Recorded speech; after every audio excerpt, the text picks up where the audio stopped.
Oi, gente, tudo bem? Aqui é a professora Tamires e na aula dessa semana a gente vai estudar o movimento e um período histórico que talvez seja um dos mais romantizados até hoje, um dos mais estudados, um dos que as pessoas mais gostam de escutar e de aprender, justamente por conta da influência e da proporção cultural que foi produzido nessa época, né? Justamente foi separado um período histórico, podemos dizer, para ser estudado, porque assim foi um período muito intenso, foi um período que a gente sente até hoje, a gente vê a influência até hoje, assim, tudo na história, né? Assim, a gente não pode também falar que os outros períodos não. Obviamente, tudo na história a gente vê consequências do passado no presente. A história é uma construção. Só que essa época, eu vou dar só um exemplo para vocês. Todo mundo conhece o quadro da Mona Lisa, todo mundo conhece Leonardo da Vinci, e ele é justamente dessa época que é a Renascença, o Renascimento, o Renascentismo, como vocês quiserem chamar, que foi um movimento cultural, político, literário, científico, assim, foi um período de renovação, de mudanças muito grande, justamente para o contexto histórico da época. E só para vocês terem uma ideia, além do quadro mais famoso do mundo, a Mona Lisa do Leonardo da Vinci ser dessa época, um dos livros mais lidos na história e mais conhecidos, que é Dom Quixote, também veio dessa época. Então foi um movimento europeu, foi um período da história europeia e que é extremamente famoso e que as pessoas mais gostam de estudar. Eu gosto muito de estudar essa época, eu gosto muito de falar dessa época. E é isso que a gente vai falar essa semana. A gente vai entender o que foi esse movimento, como ele surgiu, por que ele começou na Itália. A gente vai ver justamente linkando com a aula que a gente teve na semana passada, porque o Renascimento ele foi um período que ele começou, podemos dizer assim, na Idade Média, né? Apesar dele ser um rompimento com o pensamento medieval, ele ser uma negação do pensamento medieval, mas ele surgiu a partir de um contexto da sociedade medieval que já estava mudando nessa época. Então a gente vai brincar e a gente vai entender mais ou menos o que foi esse movimento, que é tão importante, é tão falado hoje em dia, é tão referenciado, é tão exaltado hoje em dia. E é isso, vamos lá.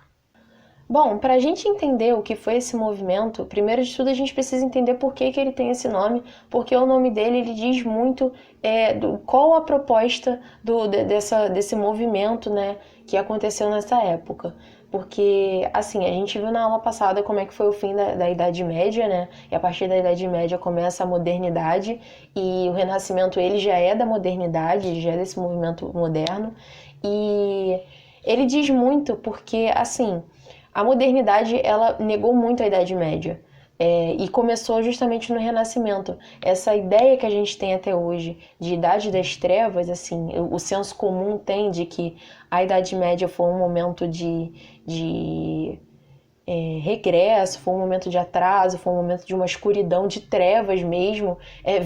Começa nessa época porque o pessoal, né, a rapaziada, podemos dizer assim, que estava encabeçando esse novo movimento, ela para e ela analisa a sociedade medieval, a sociedade que eles viveram por um tempo, eles veem que aquilo assim está errado, não existe isso. Como é que a gente pode concordar com esse jeito, sabe? E aí eles voltam 1000 anos atrás para você ver como é que é um pouco complexo, assim, o Renascimento é um período muito importante, muito legal de ser estudado, mas é um período complexo porque ele nega um período que ele bebeu muito da fonte e ele vai continuar bebendo para exaltar um período passado que acabou para trazer esse período que eles bebem ao mesmo tempo que eles negam. Então, assim, é muito complexo, mas é também muito legal de estudar. Enfim, voltando... eles ressuscitam essa questão greco-romana para mostrar que agora sim a gente está voltando, a gente está ressuscitando, estamos trazendo luz de novo para a história, para o mundo, para a nossa sociedade, porque nesse período de 1000 anos que a gente viveu na Idade Média, né, assim, eles não usavam o nome de Idade Média na época, mas enfim, esse período que a gente viveu ele não está certo, então a gente vai ter que ressuscitar valores de 1000 anos atrás, para aí sim a gente poder começar a botar o trem no trilho de novo, pra gente começar a andar pra frente, podemos dizer assim. Agora que a gente já entendeu que a Renascença ela é também uma negação, a essência dela é negar a Idade Média, a gente vai entender como é que surgiu essa negação, como é que foi o processo dessa construção de pensamento, porque assim, não foi de uma hora para outra, não foi, não sei, um dia Michelangelo acordou, ele olhou, putz, isso aqui não tá legal. Vamos mudar tudo, não tô gostando, vamos repensar tudo que a gente já viu até hoje, entendeu? A gente vai fingir que esses 1000 anos de história aqui não existiram. Não foi isso. Foi uma construção e principalmente devida à posição geográfica da Itália. Porque o Renascimento ele é um movimento italiano, ele começa na Itália, ele surge na Itália, nas cidades italianas. E assim, também não foi porque a Itália é abençoada, porque, ai meu Deus, todo italiano é um gênio. Não tem nada disso. Foi porque lembra que a gente viu na aula passada que começou a surgir um comércio, uma troca de mercadorias entre o Oriente e o Ocidente? Então, a Itália estava no meio disso por pura posição geográfica. Então, ela vira um centro comercial muito forte, porque assim, a Itália ela é literalmente um pedaço de terra que ela entra, podemos dizer assim, no mar, né? Então, ali é mais fácil de você chegar no Oriente, é mais perto, as viagens eram mais rápidas. Então, a Itália ela acaba virando um centro muito forte, muito poderoso. As cidades italianas, os burgueses italianos, eles passam a ter muito dinheiro, eles passam a ter muito poder. E aí entra a parte complexa que eu já falei do Renascimento. Entra a questão do status. Né? Eu lembro que a gente tinha falado que a sociedade medieval ela era estamental. O que é uma sociedade estamental? Dificilmente você vai conseguir mudar, é praticamente impossível você mudar de status social. Se você nasce camponês, se você nasce da nobreza, se você nasce do clero, você vai morrer sendo assim. É praticamente impossível você mudar a sua posição na sociedade. E a burguesia ela surge justamente para mostrar que, agora não é mais tanto assim, como é que a gente conseguiu ascender. Então, a burguesia ela precisa se firmar, ela quer se firmar o tempo inteiro. E aí, essa questão da negação, ela vem porque a burguesia ela tá ficando tão poderosa que ela quer bater o pé, que a gente lembra que a igreja é uma instituição muito poderosa, ela quer bater o pé e mostrar que não é só a igreja que é poderosa, a gente também é. A gente é tão poderoso que a partir de agora a gente tem o nosso próprio pensamento. A gente veio dessa questão da sociedade medieval, a gente surgiu disso, mas agora a gente quer negar isso. A gente não acha mais isso certo porque a gente é tão poderoso que a gente tem agora o nosso próprio pensamento. E o Renascimento ele também veio disso, dessa questão do financiamento burguês. Porque assim, tinham alguns burgueses que eles eram os próprios artistas, filósofos, cientistas, mas eles também financiavam, eles passaram a produzir a própria arte deles, o próprio pensamento deles, para mostrar poder, para bater o pé no chão e falar, olha como é que a gente aqui é poderoso. Então, essa ideia de negação, a gente pode falar assim que é aquela cuspiu no prato que comeu, né? Bebeu daquela fonte, mas depois, então não é tão bom assim. Agora eu posso construir minha própria fonte e minha fonte vai ser melhor do que essa. Então, esse pensamento de negacionismo, de apagamento, de demonização da Idade Média é muito para mostrar o poder, para mostrar para a igreja também, né, que a ideia de vocês não é muito boa não. Vamos fazer o seguinte, vamos pegar o que veio antes de vocês.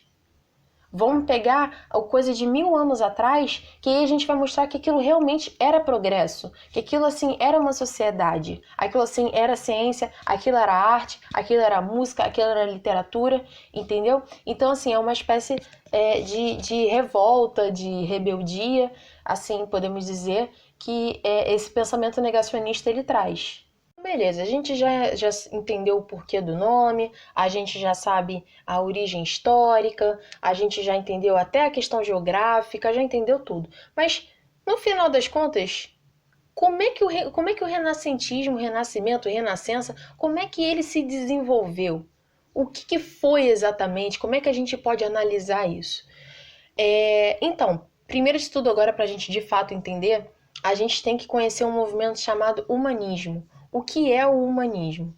É basicamente a valorização do ser humano. O Renascimento, ele pega essa ideia de que o homem é o centro, o antropocentrismo, ele pega essa ideia e ele exalta.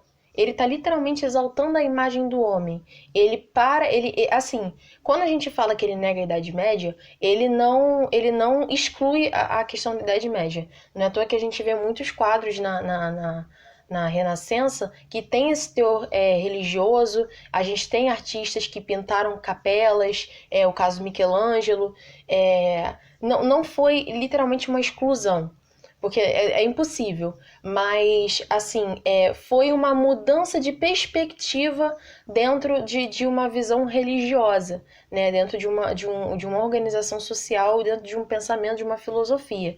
E o humanismo é essa filosofia que eles carregavam, porque é uma filosofia que foca no homem. Assim, o homem é a criação de Deus e Deus deu livre-arbítrio para o homem pensar, para o homem criar, para o homem produzir. E o Renascimento, ele pratica isso. Ele foca no homem, no corpo do homem, na ciência. Ele não olha mais o homem como um resultado mero e simples da natureza que Deus criou. Agora o homem, ele pode alterar a natureza. A natureza agora é uma coisa que a gente podemos dizer que possui. Entende? Então o humanismo ele foca muito nisso. Ele foca na razão, ele foca no desenvolvimento do pensamento crítico do homem, ele foca na tecnologia, tudo que o homem produz, tudo que o homem é capaz de fazer, tudo que o homem é capaz de desenvolver. Entendendo a filosofia humanista, a gente consegue dividir o Renascimento em, podemos dizer, subcategorias que o humanismo também abrangiu, né? Que essa ideia de racionalidade, essa ideia de individualidade, né? Que o Renascimento e o humanismo de mão dadas carregavam, que conseguiram alcançar. Né? Eu vou dividir em 3 subcategorias assim que eu acho que se destacam, que é a literatura, a ciência e as artes. E eu vou começar pela literatura, né, que eu acho que é um pouco mais rápido de falar, e eu separei 2 autores, né, pra gente ter uma noção do que foi essa questão. Assim, eu acho que todo mundo já ouviu falar de Shakespeare, todo mundo já viu ou algum filme de Romeu e Julieta ou alguma adaptação de Romeu e Julieta, sabe? Shakespeare era inglês, né, como eu já disse, o Renascimento ele foi indo para outros lugares da Europa, né, e ele é um dos maiores dramaturgos da história da humanidade. Ele é um cara muito grande, as obras dele tomaram proporções enormes, sabe? São até hoje, como eu já falei, referenciadas. E o outro é o Dante, que escreveu Divina Comédia, sabe? E no Dante, eu acho que principalmente a gente consegue ver justamente essa complexidade do Renascimento. Porque, assim, o Dante, a história se passa dentro de um cenário religioso, o personagem começa no inferno, sabe? Que é essa ideia de religiosidade, essa ideia cristã. Ele começa no inferno, só que o foco não é a religião, o foco é o personagem. O personagem, ele tem uma história, ele tem os próprios pensamentos, sabe? Ele tem uma autonomia para decidir as coisas, sabe? Então é isso que a gente tem que entender. O Renascimento, acho que a gente pode botar se a gente pudesse assim, alguma coisa que explique a complexidade, o que foi Renascimento, é a obra de Dante, porque o homem tem agora a capacidade de raciocínio do homem, ele tem livre-arbítrio para escolher, mas ainda assim tem um cenário religioso por trás, tem a influência que a igreja tem, entende? Então aqui a gente já vê, como mais ou menos como é que estava funcionando esse período. Subcategoria é o científico, e aqui que o bicho realmente começa a pegar, porque assim, a igreja ela estava vendo, né, esse movimento de negação a tudo dela, mas ela não estava de braços cruzados achando que estava tudo bem, podem continuar, de forma nenhuma. A igreja não ficou parada vendo aquilo tudo acontecer, muitas pessoas questionando os valores dela, mostrando as contradições que existiam dentro da instituição, da religião. Ela não estava de braço parado, de braço cruzado. Então, no Renascimento científico, a gente tem 2 oposições, que assim, foram muito importantes, como eu já disse, o antropocentrismo e o teocentrismo, porque antes Deus era o centro de tudo, e aí com o Renascimento eles botam o homem como centro, então tem esse embate, né, de que o homem é um ser pensante e é o centro, né, ele é o foco de tudo, e tem essa ideia de que Deus e o outro é o heliocentrismo e o geocentrismo, porque Copérnico ele foi um cientista, um estudioso, né, que ele observou que, na verdade, a Terra ela não era o centro do universo. Assim, continuava sendo uma criação de Deus? Continuava sendo uma criação de Deus, mas ela não era o centro do universo.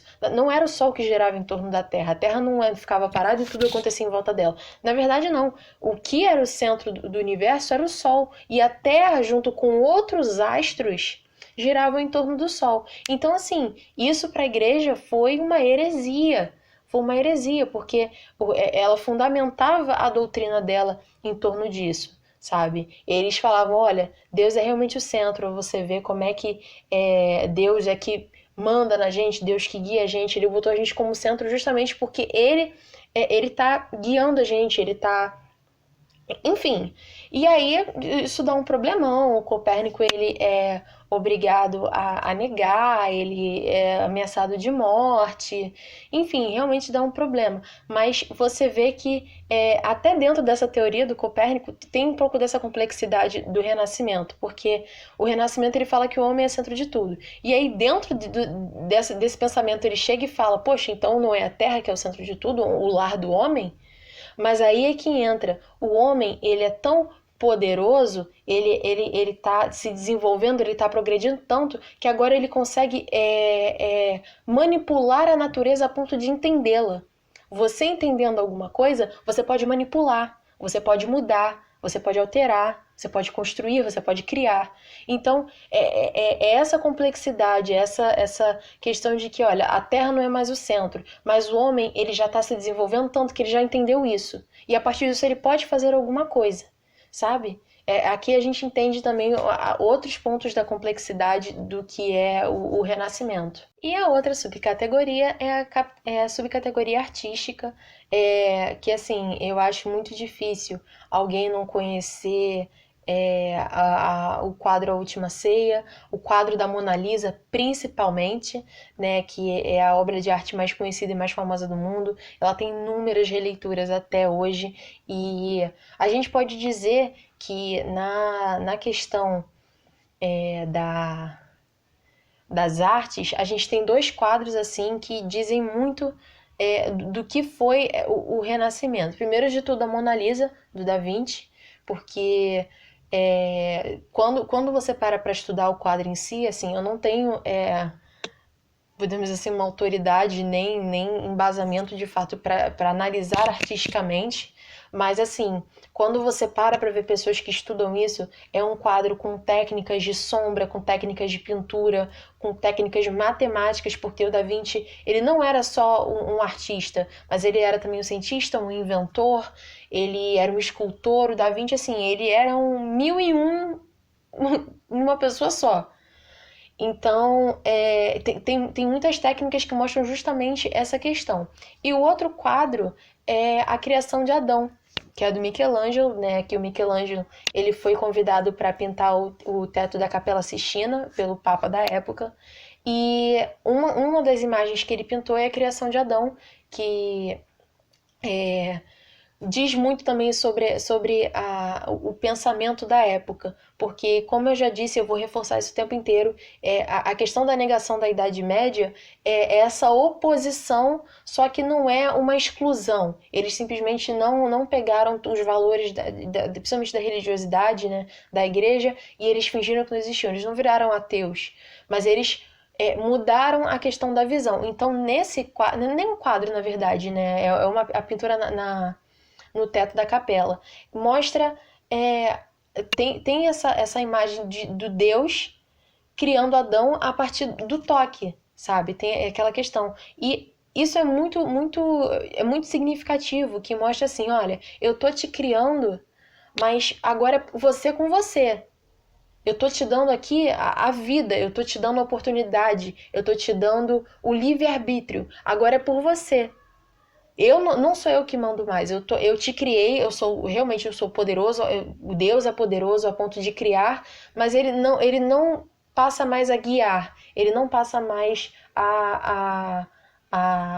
enfim, guiar, a comandar, a manipular. Agora, o homem, ele é racional, ele tem a capacidade de pensar por ele mesmo, ele tem a capacidade de criar, ele tem inclusive a capacidade de errar, de pecar. Então, esses dois quadros são muito significativos. A gente entende é, é, a complexidade e o que foi o Renascimento. Um outro quadro, né, que também, uma outra pintura que também fala muito sobre a questão do renascimento, o foco agora no homem e outras áreas de conhecimento, além do religioso, é o Nascimento de Vênus, pelo Botticelli, porque assim, se fosse numa época que o Renascimento e essa nova filosofia não estivesse, né, à tona, ele não estivesse envolvido com todo esse movimento, se ele tivesse pintado isso, por exemplo, em uma época, uns anos atrás, ele provavelmente seria condenado como herege, porque o nascimento de Vênus nada mais é do que a exaltação de uma deusa greco-romana. Da cultura e da religião greco-romana. Então, você vê a conexão com o mundo greco-romano, né, que foi essa pintura, que foi como ele pintou também, sabe, as técnicas de pintura, que é a questão da noção de profundidade, a questão dos detalhes da obra, você vê a questão das sombras, como ele trabalha, sabe? Toda essa questão no foco no corpo humano. Então, o Nascimento de Vênus também é um quadro muito legal para a gente entender o que foi pela temática e pelas técnicas usadas. Então é isso, gente. Essa foi a aula de hoje. Eu espero muito que vocês tenham gostado. Eu espero que tenha dado para entender o que foi o Renascimento. Assim, o Renascimento ele durou cerca aí de 3 séculos, né? Ele foi um movimento muito grande, né? À toa que, né, a gente vê até hoje, todos conhecem os quadros que eu falei, são imagens comuns, por mais que você não soubesse exatamente o que é, mas são imagens que você já viu, sabe? Todo mundo conhece o Romeu e Julieta, já viu algum filme, já viu alguma série com a história, fazendo referência à história, sabe? A gente tem hoje a questão de que a gente sabe que a Terra gira em torno do Sol por conta dessa época também, sabe? Então, assim, foi um período muito importante, foi um período complexo também, né? Como a gente pôde ver, mas, assim, é um período muito legal da gente estudar, é um período que a gente vê a importância da arte, a gente vê a importância da literatura, a importância da ciência, né? A gente vê que nada é separado, a história está sempre andando junto com tudo isso, sabe? A história é tudo isso. E eu espero que vocês tenham gostado da aula de hoje. Leiam as páginas 62 a 66 da apostila de História Geral, porque lá tem o conteúdo escrito do vídeo de hoje, tem mais alguns detalhes, contou um pouquinho mais do que foi o Renascimento em outros países europeus, então vale a pena, são 4 páginas só, e façam os exercícios que eu vou botar também na pasta do Drive. É isso, um beijo e até a próxima semana.